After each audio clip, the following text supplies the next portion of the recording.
we also can see the difference that a strong and effective leader makes in the office of the mayor, and the mayor of New York. And our next speaker is also a great example of the power of the bully pulpit that a mayor has, especially when they have 22 years to do some work. The former mayor of Chicago, Richard Daley, was in office for 22 years up until 2011, longest serving mayor in Chicago. Now, as the president of the American Architectural Foundation, we noticed he did a few things around design. The greening of Chicago, very important. Any one of these might have been sufficient to designate him as a great leader for design in a city. The museum campus, saving landmarks, and perhaps the most important architectural achievement of the last quarter century, the Millennium Park. We have enjoyed studying Mayor Daley's work in Chicago, learning from his work in Chicago in design, but he's also been an education mayor, took over the schools, developed tourism, increased environmental efforts. Mayor Daley touched every aspect of life in his city and demonstrated once again the power of the bully pulpit in the mayor's office. Mayor, I have friends that work for you, and they will testify that it is true that you earned your reputation as an idea-a-minute mayor. So we're really delighted to have you on the program today. He's now chairman of Tour LLC, working globally. Mayor, come and talk to us about your experience in Chicago.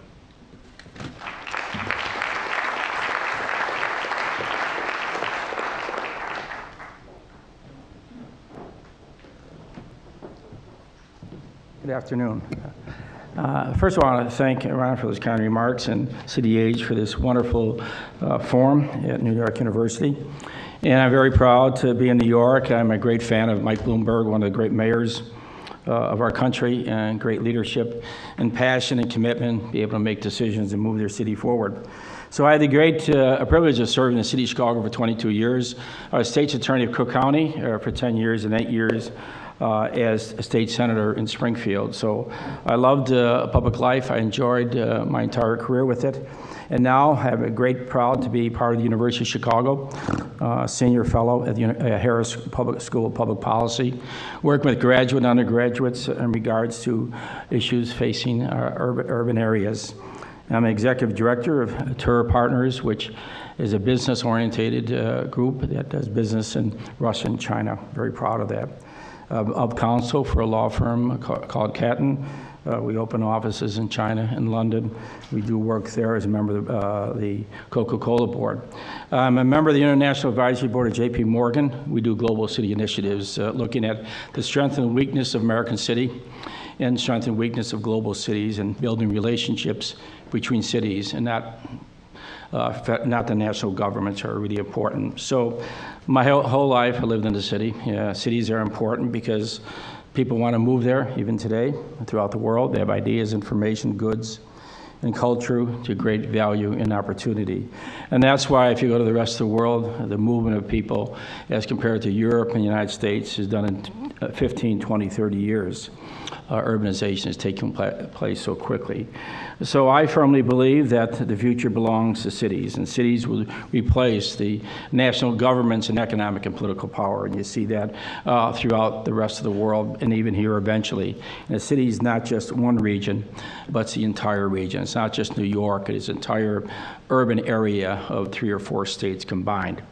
I'd like to talk about why healthy, basically successful cities require, for my relationship, is between government, the private sector, and vibrant not-for-profits.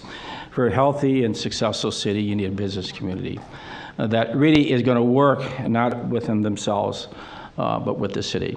And I've been very pro-business, pro-development. And so from my viewpoint, the key in government is having a business community. It doesn't matter where their facilities are located, it doesn't matter where they live, but they're involved in the daily issues of education and housing, economic development, all the issues confronting cities, that the business community is an asset and never a liability. And at the same time, what really makes it important, from my viewpoint, is the non-for-profit institutions, the hospitals, the universities, places of worship, are also the keys because they won't change. They'll stay there. They're the anchors of communities. And then reinforce them with the business community and with the city working with the non-for-profits. And when you put that together, you have a successful programs that can reach out in every part of the city in the metropolitan area. And from my viewpoint, it is important because the private sector views everything completely different, but in a way that the city can adopt much of the private sector's programs and ideas and implementations, what they've accomplished. And so they became a real asset, and they became my advisors.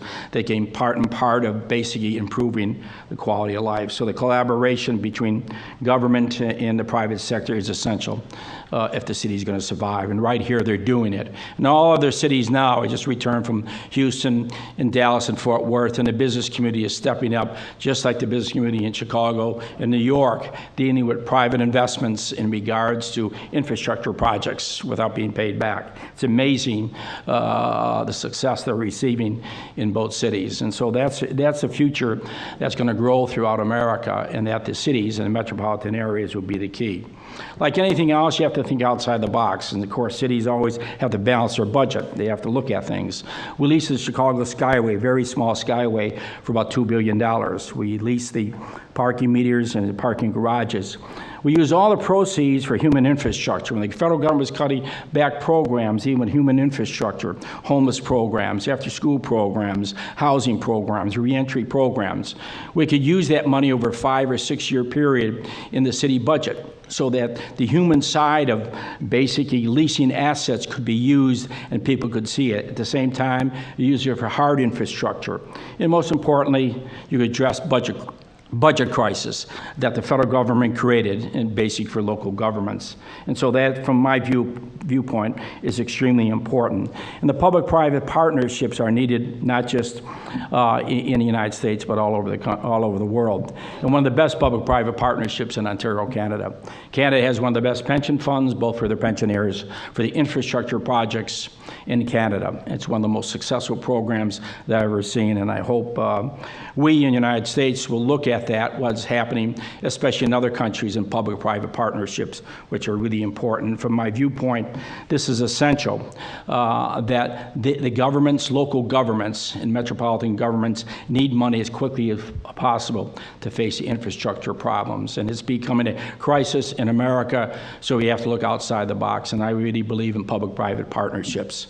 And secondly, one thing as mayor, all of us believe that the big cities are the voice for cities around the country, but it's not. It's basically, you have to create a regional partnership between the city and the region. And that requires all of us to look at, not look at political boundaries or look at political parties, but basically really work together. It doesn't matter where you are. So as mayor, in about 1997, I organized a Metropolitan Mayors Caucus.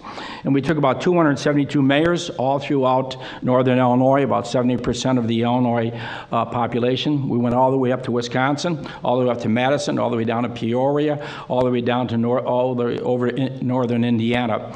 Brought them all together. We have forums 3 or 4 times a year for 1 or 2 days. We bring speakers.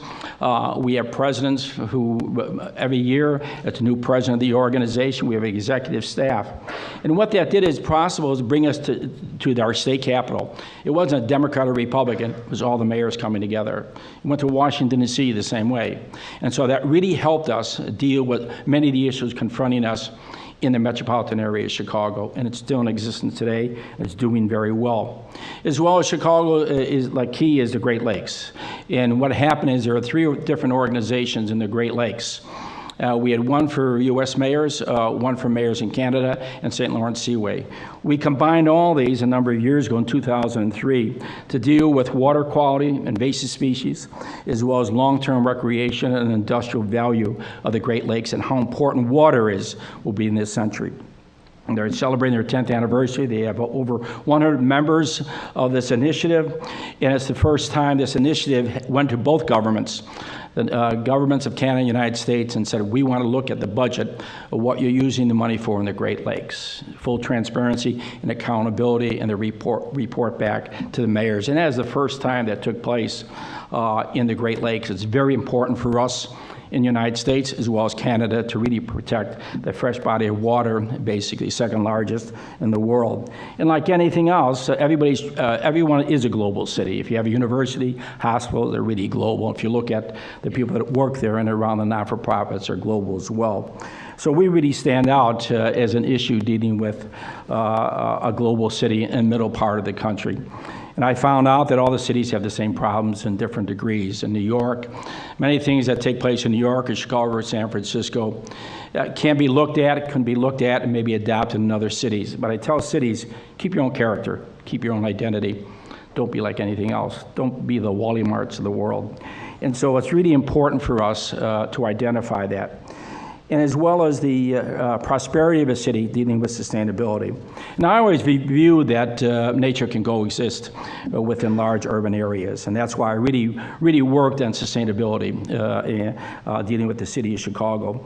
And it continued to grow, and what we did is the city led by example. One of the things that I always did not like about government is that you mandate things and you usually exempt themselves, and that's what Washington, D.C. usually exempt themselves, Congress, from much of the laws, and they have everyone adopted, especially in the private sector and local governments. So from my viewpoint, I firmly believe the city led by example. So all the things, initiatives we had dealing with sustainability, the city did it. Dealing with the Board of Education, the Park District, the city colleges, in the city of Chicago, the airports, we did sustainability and we led by example. And we're very, very proud of that. And we had a number of initiatives dealing with sustainability over 5 and 10 years that was put together in the private sector, non-for-profit sector, all working together, setting standards, looking at evaluation, and yes, evaluating government and the non-for-profits as well as businesses. Worked out very, very well. And one of the things I found out that the cities, especially smaller cities, how do they get to look at sustainability dealing with urban development? Where do they go? Who visits them? So what I'm putting together in the private sector is basically an initiative dealing with where companies will come together and exchange. In all cities, we will access these companies and be able to look at how do you build and operate infrastructure, whether it's sewage or treatment, high-speed train, whether it's water, anything to deal with the environment. And so basically, it is a program whereby it's an exchange and looking at clean tech funds. And clean technology are great ideas, but they've never been commercialized. And many times when someone moves in one direction or another direction with clean tech, they don't realize it's not commercialized. They invest in it, and basically, unfortunately, many times they go into bankruptcy. So what I've done is there's a great company called Harvest Power. It's using organic materials to produce renewable energy and natural fertilizers. It's one of the top 10 KPMG top infrastructure projects in the country. It's very successful, and they're working very hard with a group of young men and women that really believe in sustainability and dealing with the environment. And so like anything else, cities have to face these challenges, large or small, and that's why these are areas that we can create a platform, innovative platforms to cities all over the country dealing with energy efficiency, water, waste management, and transportation. And the idea is to bring people together and to look at these projects and look at these companies and see who can basically deal from the beginning to the end with local governments, city of 25, 50, 75, 150,000 people, how they can work together not just as one unit, but as several units in metropolitan areas. And to me, that is the best benefit that we're going to receive on a scale and cooperation dealing with this type of exchange. And from my viewpoint, and I've traveled quite a bit to Russia, China, and different places, what's happened to America since 9/11, and I think I was recently up in Toronto. It's one of my great cities that I thoroughly enjoy visiting and working in, is that I was there and I was driving in a car with somebody else, and the fellow was a retired professor and business leader, and I asked him, what about the United States? What do you think? It's very simple. After 9/11, you lost your confidence about looking at the world as an asset. You look at the world as a liability. And so I really believe that. I came back from China after 3 weeks. And I'll give you an example. In China, President Xi, recently elected, goes to Russia, trade agreements, goes to Tanzania, admits mistakes by China. They're only going to bring managers, they're not going to be workers, be able to basically adopt a program of educating and basically the workers in building and maintaining projects. They go to South Africa with Brazil and Russia, India, and China. They come back and went to a forum of many leaders throughout the world, from Africa, Southeast Asia, and Middle East, and of course, Mexico and Peru, a number of cities in South America. All about economic development, jobs, and opportunities. I look back at the United States, there's no reflection upon the president. So the president goes to Israel war, goes to West Bank war, goes to Jordan war. Secretary of State goes to Iraq, still a civil war. Talks about intervention in Syria, a war. Hopeful another war in Iran. He goes to Afghanistan, a lost cause, both by Democrats and Republicans. We're worrying about invasion by North Korea and how the rest of the world is looking at, really laughing at us, but we took it real serious. And how drones are killing people without any due process of law. We're basically exporting war and anger and frustration with the world because of 9/11. 9/11 was a great tragedy upon us. It afflicted all of us in some form, in some way. We have to get beyond that. If we don't, I think the rest of the world will look at us as a country of exporting violence. And we have too much in this room, and too much in our universities, and too much in our businesses, that we can basically create jobs and opportunities here in America, and be able to create jobs and opportunities in the rest of the world, and make the world much better. And a forum like this can bring this out. And the rest of the world is looking for us. They want us to help them. They want us to assist them the same way New York has done it, other cities in America, and we're still struggling with our problems. But in the end, I firmly believe that America's greatest asset is its people. And we reflect the world because of immigration. We reflect the world because this is the greatest country of opportunities, and what we can do with the rest of the world, from my viewpoint, is create a better world, and not through aggression, and not through war, but basically through the efforts of the creative class and the opportunities we give to the people of our respective country. And another generation has to carry this on.